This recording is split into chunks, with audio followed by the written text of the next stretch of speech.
Shalom everyone and Shavua Tov. We are in Parashat BeHa'alotkha, which is a very interesting parasha. Lots of stuff is happening in this parasha.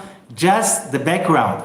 Parashat BeHa'alotkha is always connected to Shavuot, which is the peak of all the revelations. More than the holiday of Sukkot, more than the holiday of Passover. Shavuot is one day, but it's so lofty, so powerful. It is Mount Sinai revelation, which is connecting really to the true freedom from the angel of death.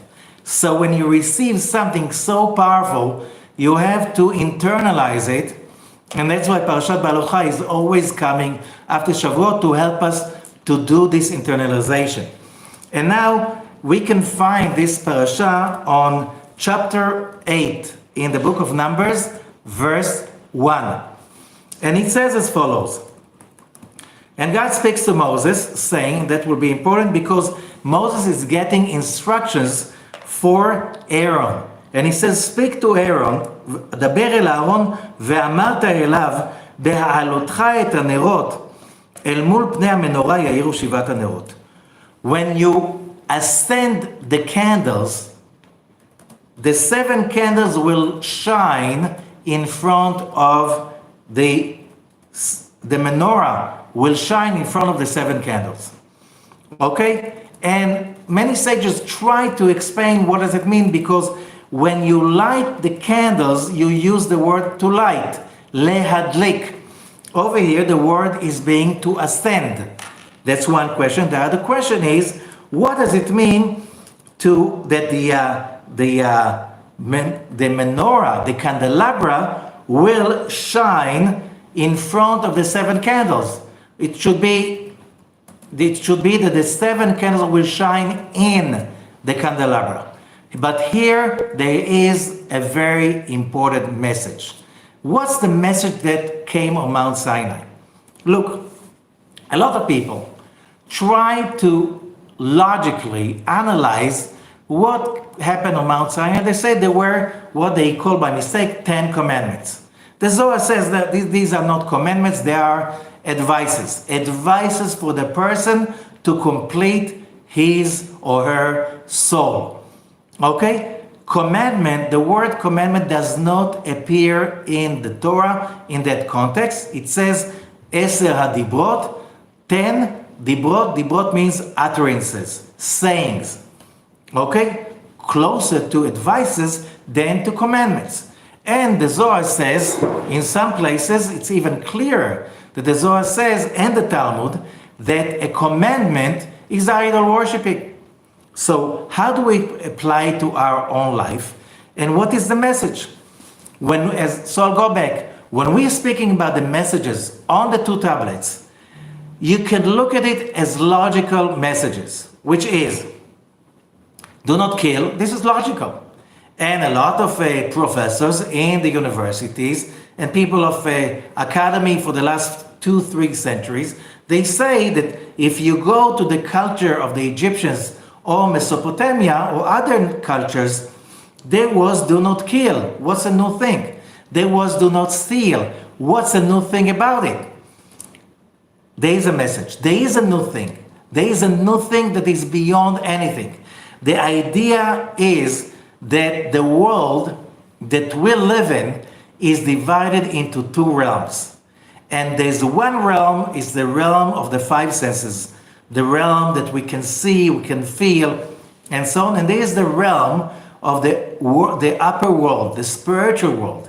And these 2 realms are indivisible. You cannot separate between the 2. However, we can live in a world that is diminished by just believing that what you see is what you get.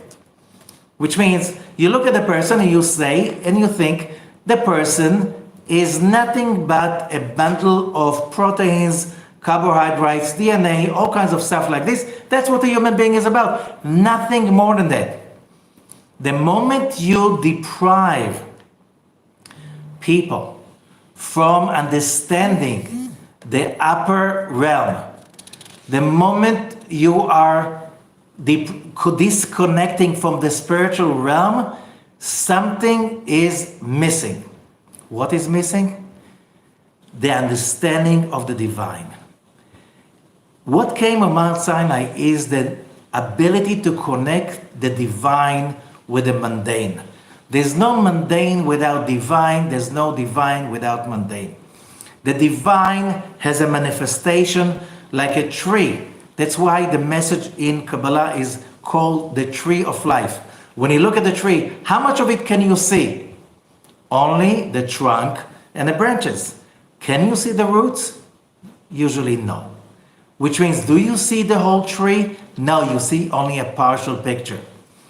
The roots, we know they're so important, although we cannot see them, but if the roots are sick, whatever you're going to do to the trunk and to the upper part, the tree is going to be wilting and dying. So we have to understand that the same thing, that the human being has a body, which is the trunk and the branches, but it has a soul, which is the roots, the spiritual realm, the spiritual aspect. You cannot weigh the soul with any physical measuring. But the soul is still there, and the soul, when the soul is gone, the body could be the healthiest. Poof, it will drop dead. Same thing with everything that we do. Everything that we do has two dimensions, which means the message of Mount Sinai said, when you steal a coin, when you steal a vase, when you steal a car, what do you really want? You want the benefit, you want the pleasure, you want the fulfillment. You cannot steal this essence, because this essence belongs to the roots. So when it says in the ancient laws and even today's laws, do not steal. Why? Because the government forbids it. Why? Because it's not good for business. So what if I steal and nobody notices? What if I steal and nobody realizes? What if I steal and the person I stole from is so rich he will never notice? What's wrong with that? What if the person that I stole from is bad, so that's good that I stole from him? And the answer is, it's not between you and the person. It's between you and the spiritual essence in the spiritual dimension of that object. When you kill a person, it's not just that you killed a bundle of metabolites. You killed a soul. You stopped something that is beyond. The consequences will be of the same. You kill yourself. You kill your own ability to connect to your own soul. So what happens when humanity dropped these ideas? Then we saw the 20th century. New religions have been created. Communism, fascism, Nazism. The moment you do that, then you say, so logically, it's a survival of the fittest. So we can kill anyone we want to kill. We can destroy anyone we want to destroy. We can steal from anyone because it's a survival of the fittest. And the result was the 20th century and a massacre of hundreds of millions of people in the name of that logic and philosophy that is based on there's no other dimension. So, how is that connected to the Barasha? Very simple. The Zohar says, when we speak about Aaron lighting the candles, so the Zohar says, I'm reading in the Zohar, Parashat BeHa'alotkha, verse 11 of the Sulam translation. And it says, Tachazi, I'm reading the Aramaic first because that's a connection to the power. B'sha'ata decha'ana itkevan ladlaka butzinin letata. When Aaron the high priest was consecrating, the word is kavanah. Kavanah is a very powerful word in Hebrew. It means meditation, willpower, concentration, understanding, and the meaning. Okay? When the Kohen activated that kavanah, when he lit those candles in the physical menorah, in the physical temple, in the physical world, V'hava kariv ktoret busmin, and he will offer the incense, Ba'u shata, at the same time, keden butzinini lain nahari, he awakened and lit the upper sefirot, the upper illuminations in the root level, in the world, the spiritual world, the world to come, which is coming all the time. It's here. V'itketar kol ha'kachada, and he connected both worlds as one. V'chadu v'chedvata, and happiness and fulfillment, ishtekach b'chol amin, prevailed in both worlds. Hadar dichtiv, that's what it says. Shemen uktoret yisamach lev. Oil and incense will make the heart joy. And that's why when it says BeHa'alotkha et hanerot, why did it say to BeHa'alotkha et hanerot? When you raise the candles, when you ascend the candles, because he was using the physical candles of the physical menorah to light up the spiritual candles of the spiritual menorah. And what does that mean? It means that on Mount Sinai, the humanity got that ability to realize that differently than beasts, animals, and plant kingdom, we humans, we are a combination of the divine and the physical in one place. We have to claim that power. You have to claim that power. You have to have faith in that. You have to learn it. It's called kavanah. You have to train yourself to meditate, to concentrate, to activate the willpower in order to make that happen. But that's why the 613 mitzvot in the Torah are being called by the Zohar, by Rabbi Shimon Bar Yochai, 613 advices for the person to complete his soul. Which means whatever action that I do, I have to remember that this action has two-dimensional activity. The more I connect to it with my will, my concentration, my study, my willpower, the more I connect to it, the more effective it is. We have, as magical creatures, all of us, to acquire that ability, which means when I build a home, it's not just the four walls that I build. It's the love, the intention, the excitement, the intent that I put in building that. Because if that stays a construction, a building, people would like to sit there, to sleep there, to eat there. They want to feel embraced.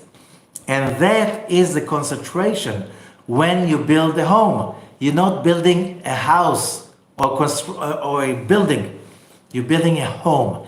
You need to bring the light in. That's why you need to install a mezuzah. Why do you need to install a mezuzah? Wouldn't God love me anyway? No, the Torah says you need a mezuzah. And here comes the Zohar and says, in order to awaken something above, you have to make an action below. By doing this action below and having the right meditation, concentration, kavanah at the same time, you activate the spiritual light from above. So you need to do both. You know what they say? That God helps the people who help themselves. Which means, I know that if whatever I do, I need God's blessing into it, but God's blessing is not enough. I must create an action as a vessel for God's blessing to dwell in.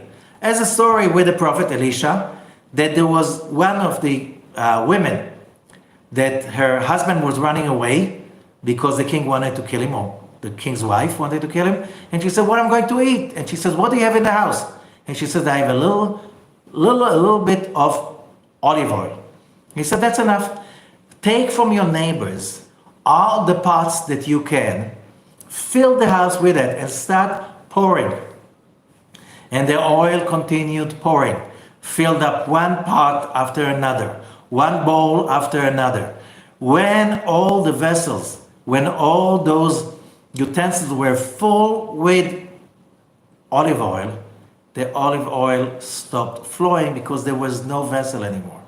So when we realize that when I'm going to work to make money, I can be the most intelligent person in the world, but I know a lot of people that are very intelligent can't make a living, can't make a penny.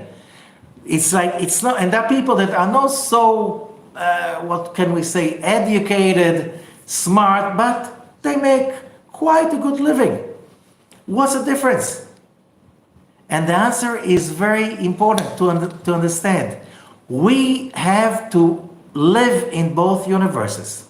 We have to do the actions below to show, to build the vessels so the blessing of God can dwell into our actions, and then we see what is called good fortune or good luck.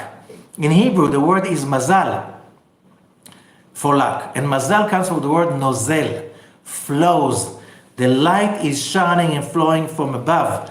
And that's our job. Now, what if I did something and it didn't work? So, we live a long life. And during those days, we have one opportunity after another. When we see that everything has two dimensions, when every human is having a soul, when you destroy the person's body, you destroy the person's soul, and you create a hole in the whole planet, spiritual level. That's knowing Mount Sinai revelation. When you steal something, you can steal the atoms and the molecules, you can steal the material aspect of it, but you cannot steal the bliss, the fulfillment, the light of God within that physical steal. So only when you study the Torah, when you really connect to the real message of Mount Sinai, you can really live a magical life full of bliss and happiness. But, so that's why we go back and what it says, when the Kohen lit the menorah, he didn't think just about lighting the fire in the menorah. He thought about ascending. He used the physical candles to go up with his imagination, with his willpower, with his concentration, and to imagine how he's lighting now the upper worlds. What does it mean? You know, it's like when the sages are saying that more than the calf wants the milk, his mother cow wants to give him the milk. And they say it about us and our Creator.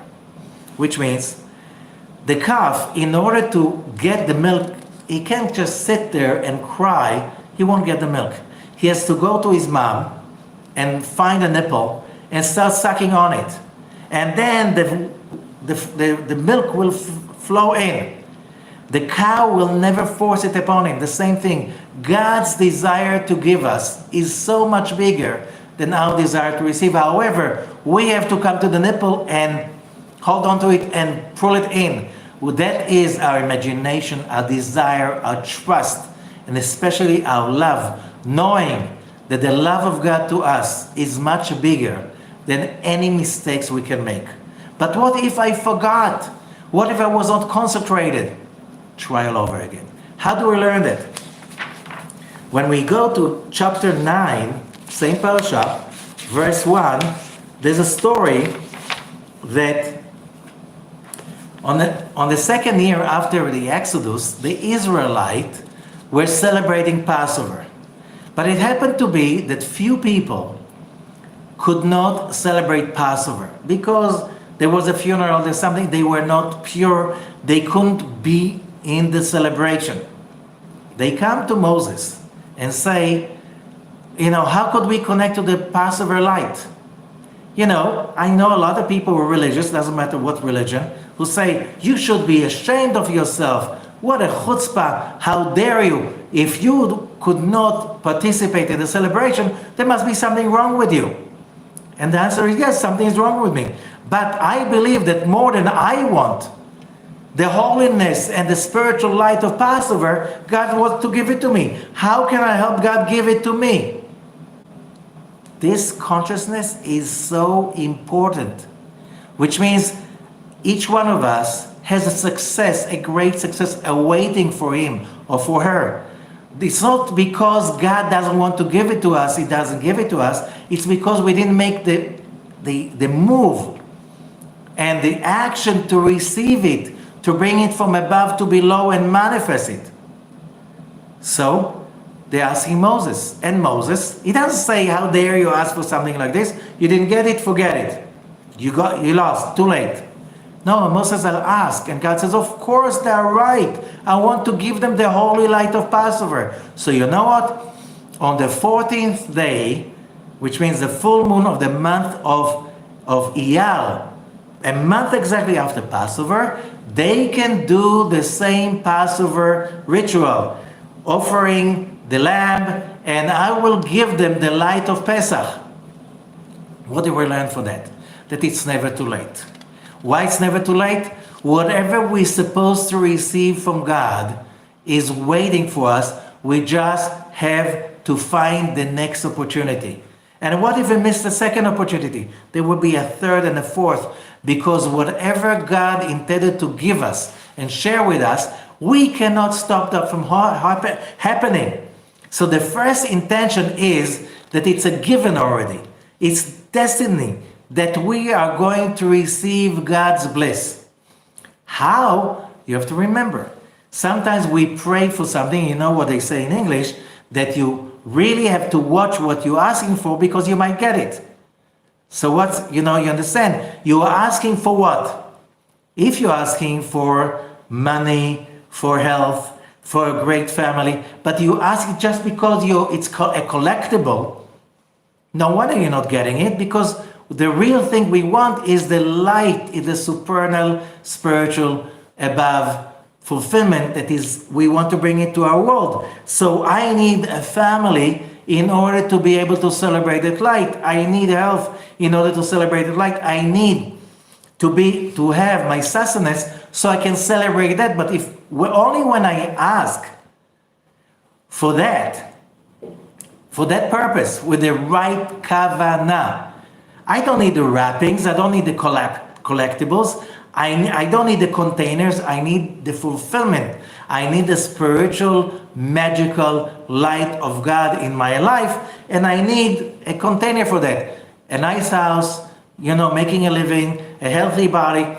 If I ask from that place, I'm not focused on the wrappings. I'm not focused on just the vessel. I bring up the vessel, but I know that I need it in order to light the upper candles down in this world, because that's my destiny, that's my calling as a human being. So, after the story of Passover, the story goes on in the Torah, in the book of Numbers. So we have the story of Passover, and those people were on a far way. And it means even though you're far away, the connection is waiting for you. Just have to make the move to get closer, and then you get anything you want. And what if you didn't do it? Make another move. And then it says about how then we have another story, and that's in chapter 9, verse 15. And it's about establishing of the tabernacle. And then there was a cloud of bliss resting over the tabernacle. And when that cloud rose above, everybody knew they had to pick up and follow the cloud. And when the cloud rested, everybody knew this is a time to sit down and to put their tents all over again. What does that mean? And the Zohar is explaining to us, traveling. When do you travel? When you have energy. When you're lacking energy, you're totally empty, you're going nowhere. You can just go around yourself, but you're going nowhere. So traveling, Vaisa, is about revealing light. So wherever you go, you're traveling to reveal light. You're not just going. You think, I'm going this way and I'm going that way. No, you're being sent over there to reveal some light. Nothing is meaningless. Everything has a meaning. Everything has a goal. Okay? So therefore, to continue our story, okay, there's this amazing, powerful description about, following the cloud in the desert and all the miracles around the cloud. And who traveled first and who traveled second and so on and so forth. And then comes that amazing verse, Vayi bin Soaron Vayomer Moshe. And we can find it in the book of Numbers, chapter 10, verse 35. And what does it say over there? As the ark was traveling, Moses says, God, raise up and your enemies will go away. There are a lot of codes over here. And what are the codes about? Again, today we have an ark. In every synagogue there is an ark. And every time we open that ark, we say or sing this verse from this parasha. Vayi bin Soaron vayomer Moshe. Kuma Hashem v'yafutzu oyevecha v'yanusu mesanecha mipanecha. Which means when you reveal the light of the Creator, there's a traveling, there's a miracle, the heavens open up. So when somebody is being called to open the ark in the temple, in the synagogue, it's not just like many people think, oh, I got honored. It's not honored. You got a job to open the physical ark, so that opens the spiritual ark, and then there will be the flow of Mount Sinai coming to you and the whole congregation. You're not just opening a closet.